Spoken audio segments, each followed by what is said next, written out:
गंगा जमनी तहजीब का मुल्क, अमन पसंदी का मुल्क, उस मुल्क में ऐसे ऐसे वाहियात काम होते हैं कि आप ठीक से सो नहीं पाएंगे।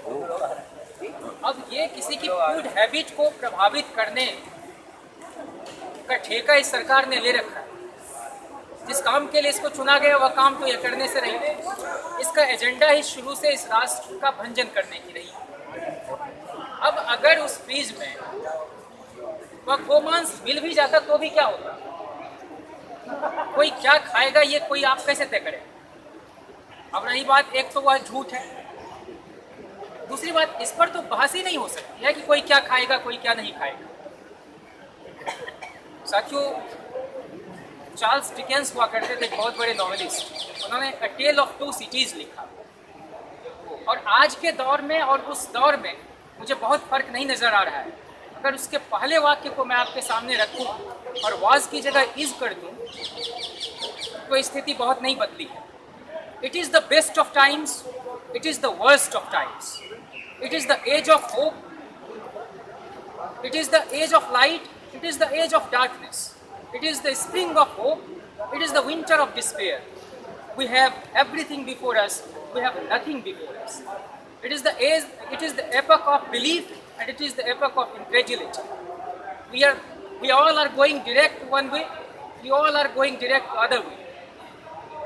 तो इसलिए यह वक्त है, अच्छा इसलिए यह वक्त है कि कम से कम हम लोग साहस के साथ बोल पाएं, साहस के साथ इस ऑथोरिटेरियन रजीम को चैलेंज करें। यह वक्त इसलिए बुरा है कि हमारे मौलिक अधिकार को भी कुचला जाता है।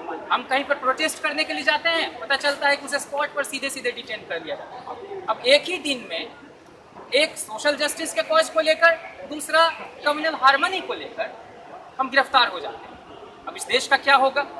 ऐसे हाथ में यह देश चला ही गया है, और हमारे लोकतांत्रिक, कहते हैं जमहूरियत के खतरे उठाने पड़ेंगे, लेकिन हमारे चुनावी तंत्र की कुछ कमजोरियों और विसंगतियों का फायदा उठाकर यह आदमी इस देश की सत्ता पर कब्जा कर बैठा है। लेकिन दूसरा कोई चारा भी नहीं सिवाय इसके कि हम सवाल को उठाएं। अब आज यूपी में कम्युनलाइजेशन हो रहा है, ये कोई नई बात नहीं। जो लोग अटल बिहारी वाजपेयी को भी बहुत नरमपंथी मानते हैं, उस आरएसएस के चेलों में से, वो बहुत बड़ी भूल करते हैं। अब मैं हैरान हूँ, एक तरफ हमारे पटना में आर्ट्स कॉलेज पर हमारे एएसएफ के साथी प्रोटेस्ट करते हैं, उनको पूरी तरह से पीटा जाता है। वही नीतीश जी, आडवाणी जी के गुणगान करते हैं। तो ये तरह तरह के विरोधाभास हैं इस जमहूरियत में। लेकिन अब क्या कीजिएगा, हमको आवाज़ तो बुलंद करना पड़ेगा और इसी तरह से सड़कों पर आना होगा।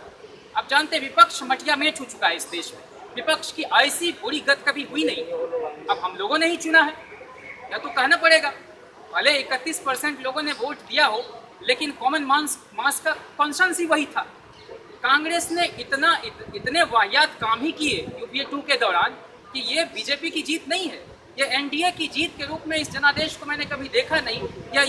यह संपर्क की करारी शिकस्त थी, इस रूप में इसकी व्याख्या होनी चाहिए। लेकिन अब रास्ता क्या है, विकल्प क्या बचता है?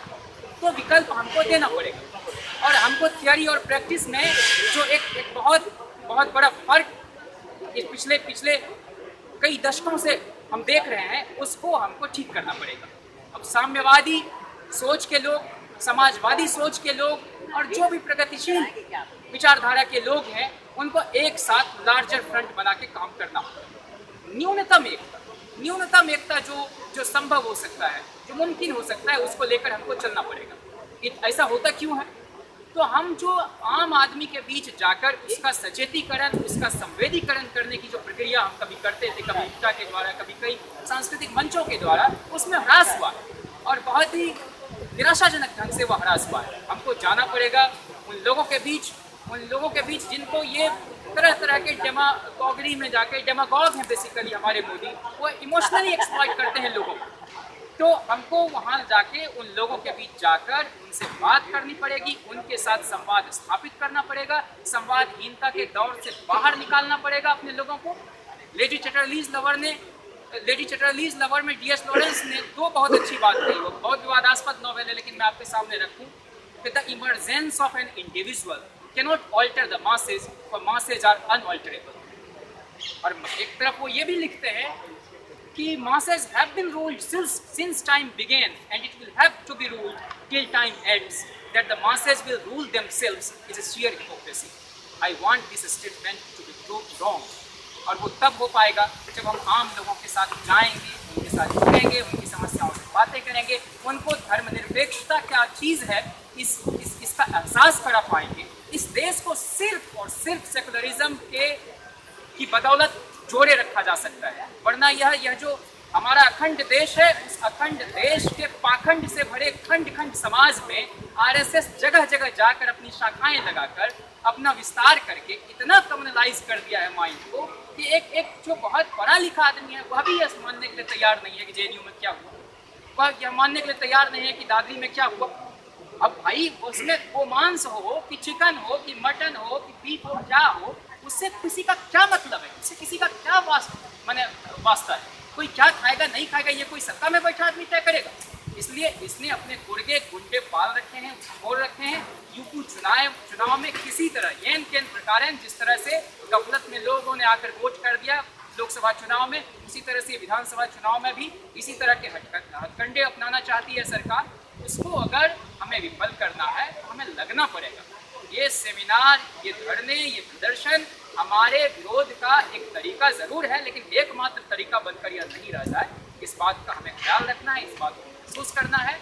इसलिए वो हमारे देश में जो कुछ चलता है सोशल जस्टिस को लेकर भी, उसमें भी कुछ लोगों को बड़े जॉन्डिस डाइट से वो इस तरह के प्रोटेस्ट को देखते हैं। भाई सोशल जस्टिस, अरे भाई सिर्फ और सिर्फ अभिजात के वर्ग के भेजे में सारी बुद्धि उनके भगवान ने थोड़े भर दी है। कहेंगे एसोसिएट प्रोफेसर और प्रोफेसर में कोई रिजर्वेशन नहीं होना चाहिए भाई, शिक्षा का बेड़ा गर्क हो जाएगा, काहे नहीं होना चाहिए भाई, क्योंकि आप लोग मनमानी करते हैं।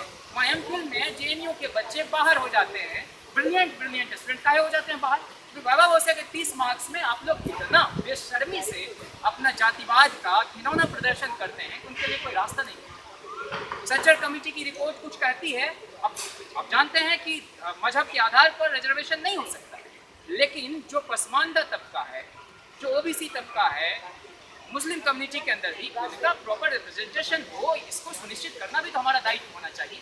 इसलिए शिक्षा का भगवाकरण, शिक्षा का सांप्रदायिकरण, शिक्षा का निजीकरण, शिक्षा का व्यवसायीकरण, ये जो दौर चल रहा है उसको भी हमें देखने की ज़रूरत है। और इस देश के अंदर एकता की जो बुनियाद है, जो उसकी आधारशिला है, वो सिर्फ और सिर्फ धर्मनिरपेक्षता है, वह सिर्फ और सिर्फ सामाजिक सौहार्द है, सांप्रदायिक सौहार्द है। उसको अगर कोई नष्ट नाबूद करता है, उसको कोई अगर छिन्न भिन्न करता है, तो उसकी इजाज़त किसी भी कीमत पर नहीं देंगे। ये विकास, किस बात का विकास भाई? हम चाहते हैं कि यह देश चतुर्दिक विकास की ओर तीव्रतम गति से अग्रसर हो, लेकिन वो किसी सांप्रदायिक उन्माद की कीमत पर नहीं, सामाजिक सौहार्द की कुर्बानी की कीमत पर नहीं। इसलिए हमको इस देश का जो ये उपवन है, यह देश जो एक बगीचा है जिसमें विविध तरह के कुसुम खिलते हैं, सुमन इस उपवन में है, उसमें से कोई भी कली प्रस्फुटित होने से पहले ही कुचल न दी जाए, उस प्रसून को मसल न दिया जाए, इसका हमें ख्याल रखना है। और इस देश की गंगा जमुनी तहजीब को बचाए रखना है। इसके लिए हमको लगातार इस सरकार को घेरना होगा। इस सरकार की जो ये चाल है, ये जो कूटनीति है, ये जो राजनीति को इतना ओछा और छिछला बना देना चाहती है, उसको हमें काउंटर करने की ज़रूरत है। और इसी तरह से हम लोग इकट्ठा हों, विमर्श खड़ा करें, इस सरकार को घेरें, चौतरफा घेरें, और जो तरह तरह के ये नीति लेकर हमारे सामने आ रही है उसका हम पर्दाफाश जनता के बीच जाकर करें। यही हमारे देश की जमहूरियत को बचा पाएगी, यही उसके रीढ़ को सुदृढ़ बनाए रख सकेगी। इसी आशा और विश्वास के साथ आपने मुझे इतने धैर्य से सुना, तो बहुत बहुत शुक्रिया। इनकलाब जिंदाबाद।